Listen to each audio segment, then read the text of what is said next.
일상에 바쁜 여러분들을 대신해서 지식과 인사이트를 정리해드리는 매일 독서 매일 인사이트입니다. 오늘은 세계사를 바꾼 13가지 식물, 이 책에 대해서 한번 살펴보도록 하겠습니다.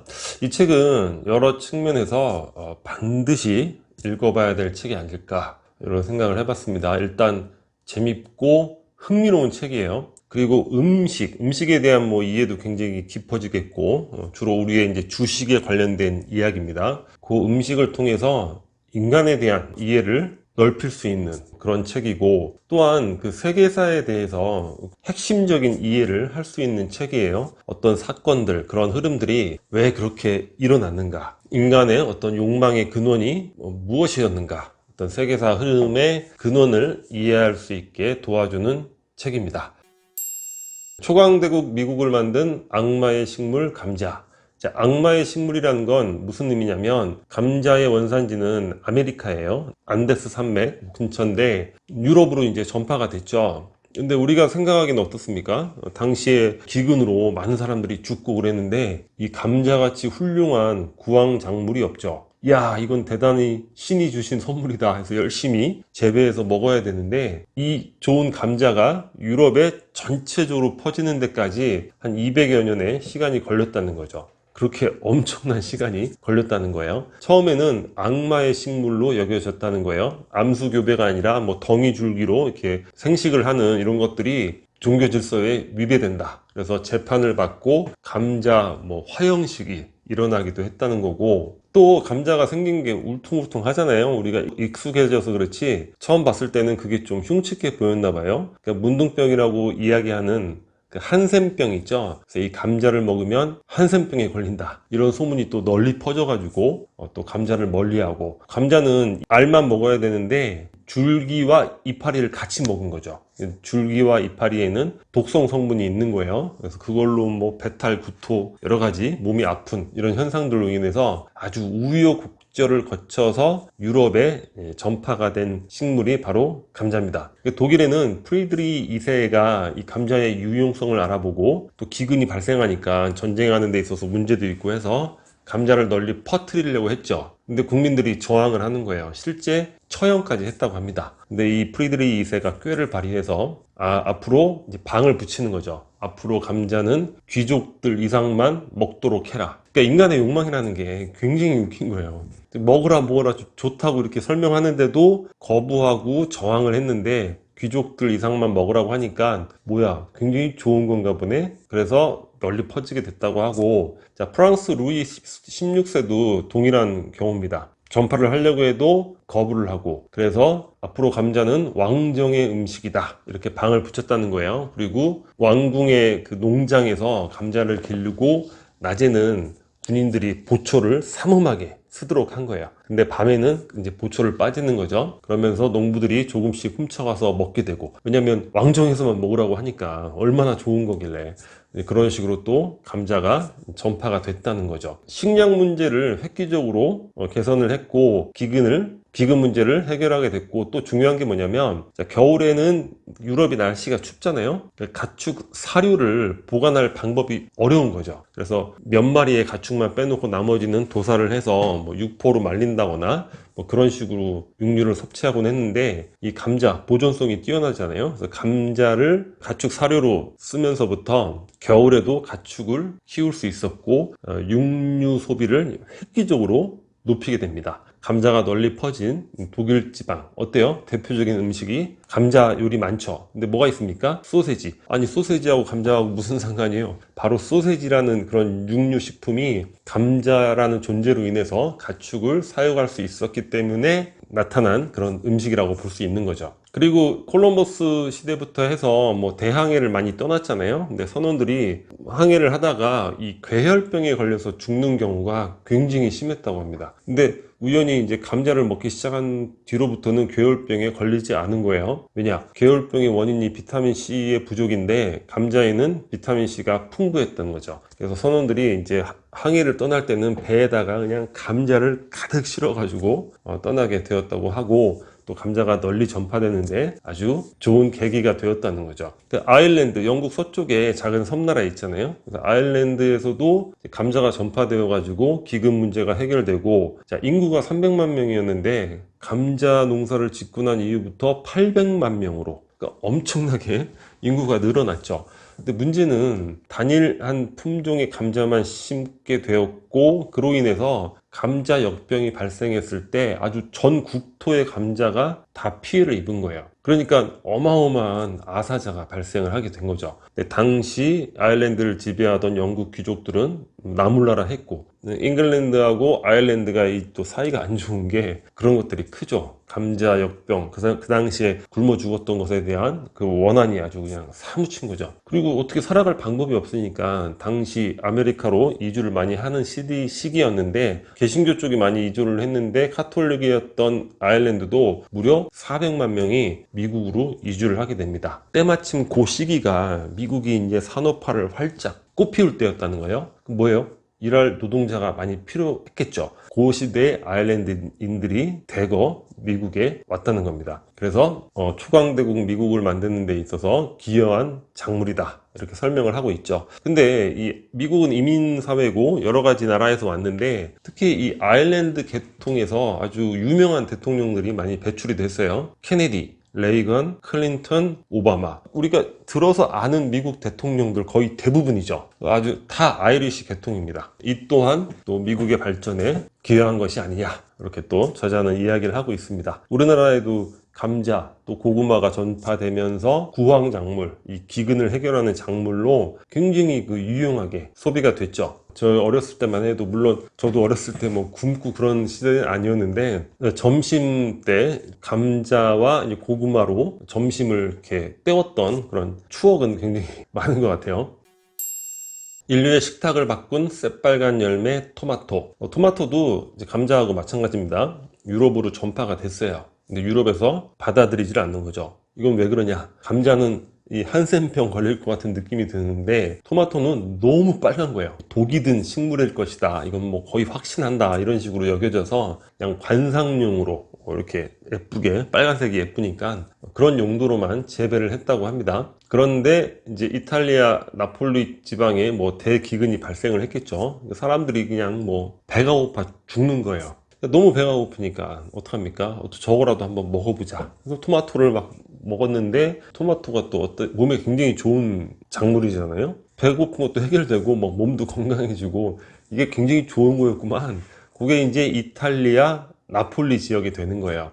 스파게티 소스로 또 토마토를 만들게 되고, 또 이 스파게티나 피자 이런 게 다 당시에는 길거리 서민 음식이었다는 거예요. 피자도 밀가루 넣고 그 위에 토핑으로 이제 주로 토마토를 많이 이용을 했죠. 토마토는 또 구워 먹거나 익혀 먹어도 굉장히 맛있는 음식이 되잖아요. 그리고 이제 이게 토마토가 미국으로 건너가서 뭐 미국에서도 재배가 많이 되고 했는데, 미국에서는 독특하게 이 미국 사람들이, 야, 저기 아시아에는 뭐 이렇게 간장도 있고 뭐 많잖아요. 뭐 이 발효식품, 간이 되는 음식들, 이런 것들을 케첩이라고 불렀대요. 그러니까 우리 지금은 케첩하면 그냥 토마토 이렇게 생각을 하는데, 그게 아니라 아시아의 발효 음식 장류, 주로 이제 아시아 같은 경우에는 생선으로 어장이라고 하죠. 피시 소스라고 하는데, 그런 게 다 케첩이라는 거예요. 미국에서는 음식할 때마다 이렇게 다양하게 이용할 수 있는 이런 케첩 만들 게 뭐가 없는가 고민하다가 이 토마토로 이제 케첩을 만들게 됐다는 거예요.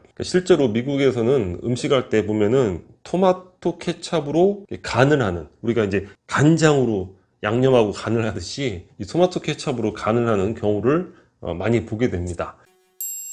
대항해 시대를 연 검은 욕망 후추. 이 책의 타이틀이 세계사를 바꾼 식물인데, 그런 측면에서 그 무엇과도 비교할 수 없는 아주 독보적인 식물 주연이 뭡니까? 바로 후추죠. 아주 세계사를 근본적으로 바꾸게 된 식물이 됩니다. 저는 이 후추 먹을 때마다 그런 생각을 해요. 대체 이게 뭐라고? 이게 뭐라고 이걸 찾으려고 그 유럽인들이 아주 그냥 전 세계를 다 이잡듯이 뒤지면서 그 과정에 또 아메리카도 진출하고 또 아시아 와서 식민지하고, 이게 뭐라고? 맛은 좀 있긴 하지만 이게 그렇게 대단한 것인가? 그런 의아함이 들 때가 있는데, 이 후추라는 게 물론 육류를 먹을 때 굉장히 중요한 이제 향신료도 되는 것이고, 또 음식물을 오랫동안 보관하는데 또 굉장히 유용하다는 거예요. 물론 그런 유용성은 있죠. 근데 그걸 떠나서 플러스 알파가 뭐였냐면, 당시에 그 유럽의 귀족들에게 있어서 자, 얼마나 많은 후추를 가지고 있느냐, 그게 이제 신분을 과시하는 용도로 쓰였다는 거예요. 그리고 음식을 할 때도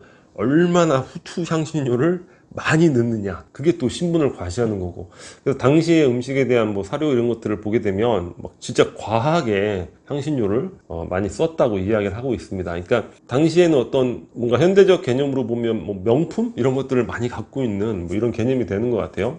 근데 서해 유성룡이 쓴 그 임진왜란에 관한 글 있죠, 징비록. 제가 그걸 읽어봤는데 거기에서도 후추 얘기가 나와요. 일본 대사가 조선의 정세를 살피러 와가지고 식사를 대접받는데 일부러 후추를 이렇게 흘리는 거예요. 그랬더니 당시에 일했던 사람들이 그 후추를 주스려고 그냥 난리법석을. 그러니까 그 일본인이 야, 이 조선은 기강이 해이하구나, 뭐 그런 걸 느꼈던 그런 장면이 있는데, 당시 조선에서도 후추가 그렇게 귀한 그런 식물이었나 봐요. 그리고 또 유럽에서는 귀족 개인 차원이 아니라 국가적 차원에서도 부를 획득하는 수단. 그래서 그냥 콜럼버스가 막 후추 찾으러 갔다가 아메리카 발견하고 막 스페인, 포르투갈 막 후추 찾아 산만리. 그게 뭐예요? 대항해 시대가 되는 거죠. 영국이 뒤늦게 그거 후추 대열에 동참했다가 해가 지지 않는 나라가 되고, 뭐 오만 다양한 일들이 후추로 인해서 발생하게 되었다는 겁니다. 우리가 후추를 볼 때 사사로이 볼 수 없는 그런 역사가 되는 거죠.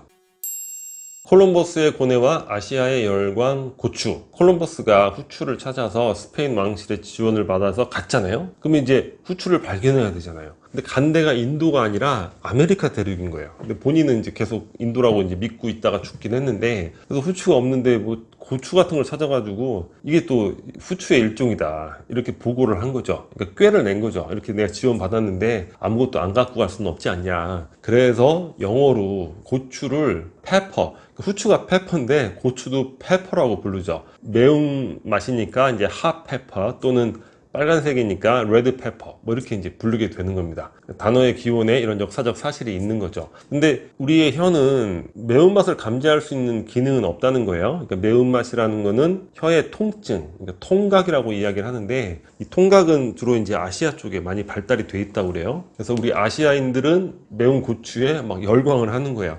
뭐 동남아시아 음식이라든가 한국 음식이라든가 고추가 굉장히 널리 쓰이죠. 근데 유럽인들은 통각이 발달하지 않아서 매운 고추가 이제 널리 퍼지지 않았다는 거예요. 근데 아시아에서도 일본은 널리 퍼지지 않았죠. 자, 그 이유가 뭐냐면 한국이 고려시 때까지만 해도 우리는 불교 국가 아니에요? 그러니까 육류를 거의 안 먹었다는 거예요. 당시에 일본도 불교의 영향으로 인해서 육류를 거의 안 먹었다는 거예요. 그러니까 일본 음식 중에 뭐 육류, 뭐 돈까츠라든가 샤브샤브를 응용한 여러 가지 뭐 그런 음식들이 있잖아요. 그게 다 메이지 유신 이후에 서양인을 따라잡자, 그래서 뭐 체중을 길러야 된다 해서 육류를 그때부터 소비를 하기 시작한 거지, 그 전까지는 거의 안 먹었다는 거예요. 근데 고려는 원나라 간섭기가 있었죠. 원이 침략을 했잖아요. 근데 일본은 어떻게 돼요? 침략이 안 됐죠. 침략을 2번이나 했는데 그때마다 강력한 태풍이 불어가지고 하여간에 아주 운도 엄청나게 좋은 애들인데, 여튼 그래서 한국에는 육류 음식을 먹었기 때문에 고추를 쉽게 받아들였다는 거예요. 그러니까 고추라는 게 우리가 물론 김치에도 막 고춧가루 많이 쓰지만 원래 이게 육류에 어울리는 거잖아요. 고추를 넣어서 같이 조리를 하고 또는 고기 먹을 때 뭐 고추를 쌈에서 먹는다거나, 그게 이제 한국과 일본이 고추가 널리 퍼지고 안 퍼지고의 그런 차이가 됐다. 저자가 그렇게 이야기를 하고 있습니다. 재미있는 내용인 것 같아요.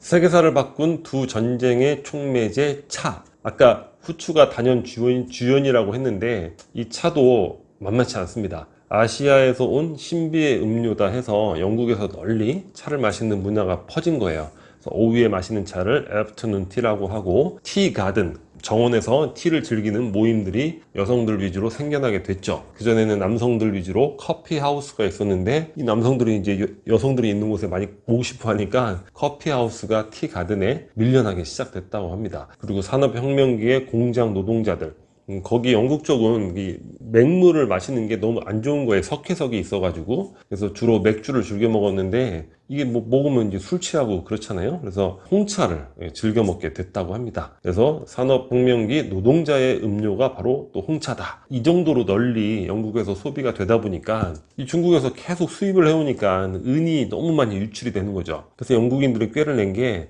아하, 그래서 인도에서 아편을 키워서 이걸 중국에 수출을 해가지고 차를 수입을 해와야 되겠다. 정말 나쁜 놈들이죠. 이 세상에 말이 그렇지 이렇게 나쁜 인간들이 어디 있어요. 마약을 재배해서 다른 나라에 팔고 자기네 나라에 차를 사온다는 게 중국인들 입장에서는 당연히 그걸 감시하고 거부하고 그렇게 되겠죠. 그거 가지고 전쟁 일으켜가지고 아편 전쟁. 근데 막상 또 전쟁을 해보니까 중국이 너무나 무기력하게 망가지는 거 아니에요? 그때부터 중국이 거의 열강들의 이제 반식민지에 처하게 되는 거죠. 세계사에 굉장히 그 획을 긋는 사건이 되는 겁니다. 그리고 영국이 이제 또 아메리카 식민지에 영국이 막 전쟁을 많이 해야 되니까 세금을 걷어야 되는데 좋은 방법이 없을까? 그래서 이제 차에 세금을 막대하게 부과해서 미국에 수출을 하게 됩니다. 그러니까 미국 식민지 입장에서는 부당한 거죠. 너무 과도한 거예요, 세금이. 그래서 보스턴에서 그 영국 상선의 차를 막 다 바다에 빠뜨리는 그런 사건이 발생하면서 미국 독립혁명이 시작되는 겁니다. 영국과의 전쟁이 시작되는 거죠. 그럼으로써 오늘날의 미국이란 나라의 기반이 그때부터 형성이 되기 시작하는 거죠. 지금 현재 입장에서 보면 어떤 세계사에서 가장 굵직한 사건이 될 수도 있을 것 같아요. 뭐 미국의 탄생, 뭐 이런 의미니까. 인류의 재앙, 노예무역을 부른 달콤하고 위험한 맛 사탕수수. 사탕수수는 인류에게 있어서 흑역사의 가장 민낯을 보여주는 그런 사건을 만들게 되죠. 콜럼버스가 아메리카를 가서 이제 후출을 해가지고 그때 당시에 유럽 국가들은 후출을 획득하는 게 국가의 부를 쌓는 거니까. 근데 후추는 없고 돈은 벌어야 되는데 방법이 없나 하다가 연구한 게 이제 사탕수수가 되는 거야. 대규모 플랜테이션 농장을 만들게 되는 거죠. 근데 이 사탕수수가 막대한 노동력이 필요한 거예요. 그래서 라틴 아메리카에서 사람들을 데려다가 다 막 강제 노역을 시키는데 얼마나 심하게 노역을 시켰냐면 그 아메리카인들이 다 멸종이 되고 씨가 말라버리는 거예요. 사람이 다 죽어버리는 겁니다. 물론 노동으로도 죽고 또 유럽의 어떤 균들, 아메리카인들 입장에선 접해보지 못한 그런 균에 감염돼서 죽고, 여튼 간에 원주민이 거의 멸종이 된다는 그 정도로 심하게 타 인종을 대했다는 거,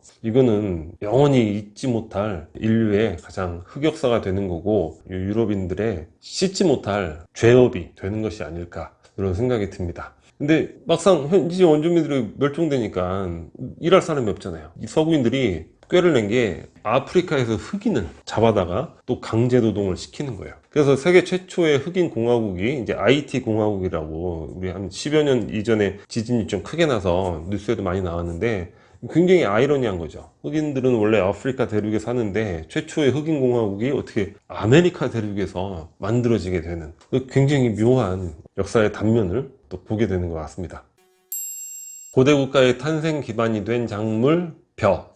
벼는 뭡니까? 우리가 즐겨 먹는 쌀, 벼죠. 동남아시아, 동아시아에서 주로 재배되는 게 벼인데, 여기서 좀 재밌었던 부분이 뭐냐면 우리 쌀에는 영양분이 굉장히 풍부하다는 거예요. 밀과 비교해서 거의 6배의 인구를 먹여 살릴 정도의 그런 영양소를 갖고 있는 게 쌀이라는 거죠. 근데 이 쌀에 유일하게 부족한 게 라이신이라는 영양소가 부족하다는 거예요. 그걸 갖고 있는 게 콩이라는 거예요. 그러니까 쌀하고 콩하고 함께 섭취를 하면 영양분을 골고루 섭취를 하게 되는 거죠. 근데 예전에는 그런 과학적 지식이 없었을 거 아니에요? 그런데도 우리 조상들, 우리도 그렇고 뭐 일본도 그렇고 쌀과 콩을 같이 먹는 이런 식문화가 굉장히 발달되어 있잖아요. 쌀밥과 된장국. 된장국이 뭡니까? 콩. 또 뭘 먹을 때도 간장을 찍어 먹고, 또 뭐 있죠? 뭐 두부 반찬. 그래서 이런 것들을 과거에서 경험으로 알게 됐나? 이런 부분들이 상당히 흥미로웠습니다. 마지막으로 1위 작물입니다. 옥수수. 우리는 옥수수를 흔히 못 보죠. 가끔가다 시장에 보면 이제 찐 옥수수 이런 거 먹는데 전 세계 1위가 옥수수라는 거예요. 외국에 이제 다니다 보면 옥수수 밭들이 막 펼쳐져 있는 것들 많이 보게 되죠. 이것도 아메리카가 원산지인데 그 마야 지역 거기서 나왔는데, 마야인들은 옥수수를 자, 우주인들이 준 작물이다. 또 신이 옥수수로 인간을 만들었다. 이러한 전설이 있는 거예요. 근데 이게 상당히 묘한 측면이 있는데 옥수수는 스스로 번식을 못 한다는 거예요. 그러니까 씨앗을 퍼뜨려야 되는데 옥수수는 씨앗을 다 싸고 있죠. 그러니까 이거는 인간이 인위적으로만 번식을 시킬 수 있는 작물이다. 그러니까 이게 누군가가 또 우주인이 선물해준 작물이 아닌가? 뭐 이런 생각도 해볼 수 있는 것이고, 또 우리 몸속 성분의 거의 절반 이상이 옥수수 성분이라는 거예요. 우리가 옥수수를 직접 안 먹어도 우리가 먹는 예서 소고기를 먹는다 하면 소가 옥수수 먹었고, 돼지고기를 먹는다. 돼지가 또 옥수수를 먹고, 동물 사료로 굉장히 많이 쓰이니까. 그래서 신이 옥수수로 인간을 만들었다. 이것도 상당히 그럴싸하죠. 우리 몸의 거의 절반 이상이 옥수수 성분으로 이루어져 있다니까. 여러 가지 참 묘한 느낌을 갖게 하는 식물인데, 또 흥미로웠던 거는 옥수수가 없으면 지금 21세기에 이런 첨단 산업, 과학 문명 이런 것도 존재할 수 없다는 거예요. 왜냐면 옥수수가 가축사료뿐만 아니라 공업용 원료로 굉장히 폭넓게 사용이 된답니다. 그래서 이거 없이는 존재할 수 없는 과학의 뭐 발명품들 이런 것들이 굉장히 많다는 거예요. 상당히 흥미를 갖게 되는 그런 식물 옥수수입니다. 이 책에는 이외에도 빵의 원료인 밀, 우리도 빵 굉장히 많이 먹잖아요. 그리고 목화, 미국이 아프리카 흑인들을 강제 노동을 시키게 되는 그런 목화, 또 건강에 굉장히 좋은 양파, 양파가 없었다면 피라미드 건설이 어려웠을 것이다. 또 여러 가지로 지적인 즐거움도 제공하고 역사에 대한 깊이 있는 안목을 갖는데도 도움이 되는 책이 아닐까 이런 생각을 해봤습니다. 한번 읽어보시기를 추천드리겠습니다. 오늘 영상은 여기서 마치도록 하겠습니다. 여기 캐리커처가 구독 버튼이고요. 구독과 좋아요 많이 부탁드리겠습니다. 감사합니다.